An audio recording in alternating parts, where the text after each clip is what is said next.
Bonjour à tous et à tous, bienvenue pour une nouvelle Vendée en direct. Alors, vous reconnaîtrez peut-être les lieux, nous sommes devant la MFR de Saint-Gilles-Croix-de-Vie. Pourquoi? Pour parler d'un tout nouveau dispositif de bénévolat. Et je rejoins donc notre invité. Bonjour. Bonjour. Alors, ce dispositif, il est à l'initiative donc d'une idée régionale qui a été débutée l'an dernier dans un lycée d'Angers. Et le but, c'est d'inciter les lycéens à faire un peu de don de leur temps, c'est ça? Alors c'est ça. L'année dernière, c'était à titre expérimental dans ce lycée d'Angers. Et à partir de cette année, les élus régionaux viennent de prendre l'initiative et la décision d'étendre ça à l'ensemble des lycées des Pays de la Loire. Donc évidemment sous le volontariat. Bien sûr. Donc l'ensemble des lycées ne partira pas dans ce domaine. Mais en effet, ici, à la MFR de Saint-Gilles-Croix-de-Vie s'est inscrite dans ce programme. Et donc nous venons là de passer la matinée avec les élèves pour leur présenter ce projet des 24 heures du bénévolat qui va donc se dérouler sur l'année entière à raison de 2 heures par mois, grosso modo. S'ils peuvent et s'ils veulent faire plus, évidemment, tant mieux. Mais voilà. Alors ce petit clin d'œil des 24 heures du bénévolat, je suis sartoise, forcément ça va parler un petit peu à tout le monde. Bien sûr. Mais voilà, ça donne une certaine dynamique également. Oui, puisqu'on le précise pour nos téléspectateurs, l'objectif de ces 24 heures du bénévolat, eh bien, c'était le lancement aujourd'hui, bien sûr, dans cette MFR de Saint-Gilles, c'est vraiment d'inciter les jeunes à s'engager. C'est une valeur qui manque un petit peu, vous trouvez, ou c'est au contraire pour les pousser, parce que parfois on a besoin d'un peu d'élan dans la vie? Alors, c'est une valeur qui ne manque pas. Je pense que tout un chacun, jeune ou moins jeune, est rempli de cette notion. Maintenant, il faut passer à la phase pratique, et c'est cette phase pratique qui n'est pas forcément facile à faire, d'autant plus pour les jeunes. Alors c'est vrai que la région axe sur la jeunesse, parce que c'est le maître mot de la présidente, hein, la jeunesse, c'est notre futur et notre avenir. Donc l'accent est mis sur la jeunesse. Au sein des lycées, c'est un peu plus simple peut-être pour les jeunes d'approcher cette notion d'engagement parce qu'ils sont entourés. Ils sont avec des amis qui peuvent les entraîner ou eux-mêmes entraîner les autres. Il y a émulation. Donc nous axons justement le fait de lancer ces 24 heures au sein des lycées par rapport à cette notion. Oui, et ce qui est intéressant, c'est ce qu'on le disait, c'est la mise en place s'est faite très rapidement, hein, ça a été fait sous mandat de la maison départementale des associations vendéennes, la MDAV, qui a donc été chargée de mettre en place ce dispositif. Ce qu'il nous disait, c'est que c'était un petit peu tard pour les lycées. Classique, c'est pas grave, ils nous rejoindront peut-être plus tard ou l'an prochain. En revanche, pour les MFR, c'était quelque chose qui est apparu assez simplement. Et donc dans l'idée, c'est 2 fois 2 heures, donc 4 heures, à faire dans différentes associations. Il y en a 6. Quels peuvent être les types d'associations? Alors, tout type d'associations, notamment caritatifs, humains, culturels, pourquoi pas. Il y a aussi de l'environnemental, je crois. Alors, environnemental, voilà, j'étais à chercher le dernier. Mais il n'y a pas voilà, de souci. c'est ça. Voilà. C'est les grands thèmes. D'accord. Et pourquoi vous avez isolé ces thèmes-là? Est-ce qu'il y avait une importance particulière ou ça s'est fait comme ça naturellement?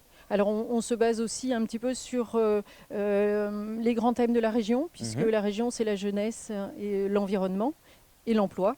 D'accord, voilà. Bon. Tout simplement. Tout simplement. Eh bien, merci beaucoup en tout cas d'avoir répondu à nos questions. Je vais vous inviter à transmettre le micro à notre prochain invité. Il s'agit de la directrice tout simplement de la MFR de Saint-Gilles-Croix-de-Vie. Puisqu'on va continuer notre échange, l'objectif, je vais vous reprendre le micro. Merci encore d'avoir répondu à nos questions. L'objectif, bonjour, c'est d'avoir un petit peu un retour d'expérience. Est-ce que vous pourriez nous dire quel a été l'accueil ce matin? Parce que nous, on a vu la sortie d'amphi, on a vu des élèves assez curieux et intrigués, d'autres vraiment intéressés. Comment vous l'avez perçu vous-même? Alors ce matin, accueil globalement correct, satisfaisant en ce qui nous concerne, mitigé forcément parce que des jeunes ne se sentent pas concertés aujourd'hui, certains autres bien davantage, et en particulier les jeunes de la seconde professionnelle, puisque ce sont eux qui vont être les véritables acteurs de ces 24 heures du bénévolat et qui vont aller auprès des associations, au sein des associations, se mettre au service et devenir de véritables bénévoles pendant un certain laps de temps, un laps de temps qui est vraiment serré pour eux puisque ce sont tous des apprentis, qu'ils sont à la maison familiale la moitié de leur temps et qui vont effectivement, le peu de temps libre qu'ils vont avoir ici, ils vont le consacrer à ces associations.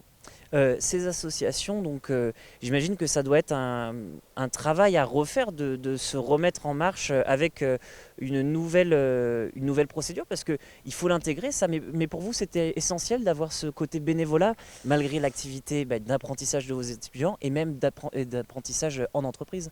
Oui, alors effectivement, quand le projet nous a été présenté en fin d'année scolaire dernière, forcément on a tout de suite saisi cette opportunité sans trop savoir en fait vers quoi on s'engageait nous-mêmes. Mais oui, alors nous on a effectivement tout de suite raisonné dans notre tête de deux axes très forts qui sont des axes portés par notre Union nationale des maisons familiales et qui résonnent aussi au sein de l'association Maison Familiale Saint-Gilles dans le cadre de son projet d'association. Donc deux axes, le premier, l'accompagnement éducatif de nos jeunes, parce qu'effectivement ils viennent ici chercher leur orientation ou développer leurs compétences professionnelles, mais on a aussi nous un accompagnement éducatif, tous les jeunes sont en vie résidentielle, donc on les a sous la main quasiment H24 pour tout dire, et donc dans notre projet éducatif, effectivement l'engagement est un des maîtres mots en termes de valeurs, pouvoir donner dans le cadre du bénévolat en particulier sans penser recevoir, et en fait on se rend compte qu'ils reçoivent bien plus qu'ils ne pensaient. Ça, c'est quelque chose d'important. Et le deuxième axe, c'est le territoire, puisque la maison familiale est animatrice de son territoire. Et nous sommes en lien avec déjà un certain nombre d'associations. Et les 6 associations qui nous ont été présentées ce matin, effectivement, nous ne les connaissions que de très loin. Effectivement, les Restos du Cœur, c'est davantage médiatisé.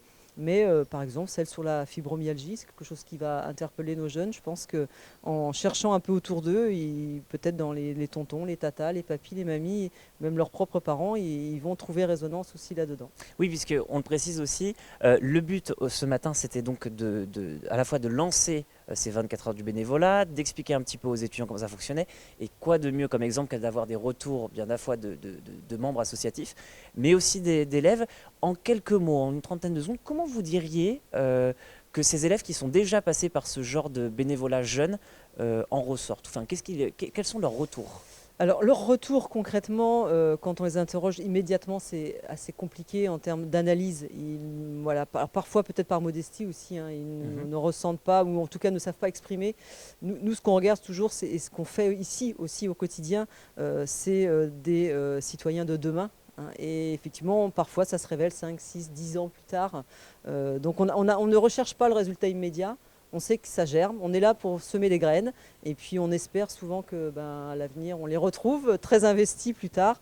Voilà, donc le résultat premier, je ne vais pas dire qu'il ne nous intéresse pas, mais il est secondaire pour nous. Eh ben, en tout cas, on espère que ce seront des graines de réussite. Merci Nous beaucoup. espérons aussi, merci. Merci beaucoup d'avoir répondu à nos questions. On vous souhaite une excellente journée sur TV Vendée. C'est la fin de cette Vendée en direct. Et on espère aussi que nos jeunes pourront profiter donc de ces 24 heures du bénévolat.